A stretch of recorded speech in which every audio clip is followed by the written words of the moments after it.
संसद के मानसून सत्र का आज दूसरा दिन है। लोकसभा में आज उच्चतम न्यायालय न्यायाधीश संख्या संशोधन विधेयक 2026 को चर्चा के लिए पेश किया जाएगा।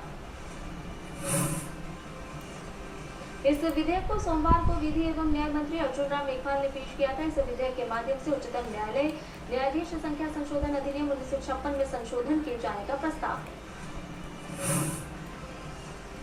राज्यसभा में आज राष्ट्र गौरव अपमान निवारण संशोधन विधेयक 2026 पेश किए जाने और विचार तथा पारित किए जाने के लिए पेश किया जाएगा। केंद्रीय गृह मंत्री अमित शाह विधेयक को पेश करेंगे।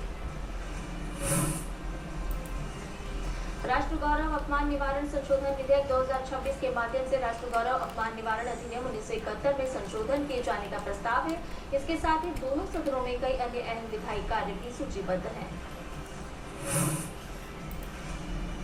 संसद के मानसून सत्र की शुरुआत कल विपक्ष के जोरदार हंगामे के साथ हुई। लोकसभा और राज्यसभा की कार्यवाही शुरू होते ही विपक्ष ने विभिन्न मुद्दों को लेकर नारेबाजी की, जिससे दोनों सदनों की कार्यवाही बार-बार स्थगित हुई। आज एनडीए संसदीय दल की बैठक संसद भवन परिसर में होगी। मानसून सत्र के दौरान संसद में साझा रणनीति तय करने के लिए ये बैठक हो रही है। इसे मंगल मिलन नाम दिया गया है।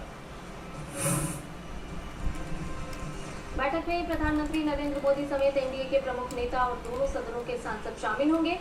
इस दौरान संसद में उठाए जाने वाले मुद्दों और विपक्ष के जवाब को लेकर रणनीति पर चर्चा होगी। हाल के दिनों में एनडीए की ताकत बढ़ी है। शिवसेना शिंदे गुट के पास अब 13 सांसद हैं। वहीं तृणमूल कांग्रेस से अलग हुए 20 सांसदों के गुट ने एनसीपीआई में शामिल होने का फैसला किया है। एनसीपीआई ने भी एनडीए को समर्थन देने का ऐलान किया है। पीएम मोदी ने यूके के प्रधानमंत्री का पद संभालने पर एंडी बर्नहम को बधाई दी। पीएम मोदी ने कहा कि भारत और यूके साझा लोकतांत्रिक मूल्यों से जुड़े हैं। इस महीने सेटा के लागू होने के साथ हमारी द्विपक्षीय साझेदारी और भी मजबूत होने वाली है। पीएम मोदी ने भारत यूके व्यापक रणनीतिक साझेदारी को और गहरा करने की बात कही और दोनों देशों के साझा विजन 2035 को आगे बढ़ाने के लिए साथ मिलकर काम करने को लेकर उत्साह जताया।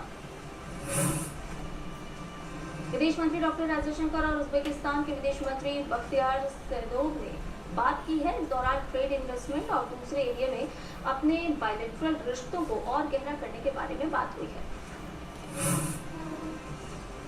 विदेश मंत्री डॉक्टर एस जयशंकर ने नई दिल्ली में पनामा के अपने समकक्ष से मुलाकात की। बैठक में डॉक्टर एस जयशंकर ने पनामा के साथ भारत के संबंधों को और गहरा करने के महत्व पर जोर दिया। दोनों नेताओं ने व्यापार, कारोबार, विकास, समुद्री मामलों, स्वास्थ्य, कृषि, शिक्षा और डिजिटल सहयोग को आगे बढ़ाने सहित कई मुद्दों पर व्यापक चर्चा की। उन्होंने बहुपक्षीय मंचों पर सहयोग के बारे में भी बात की।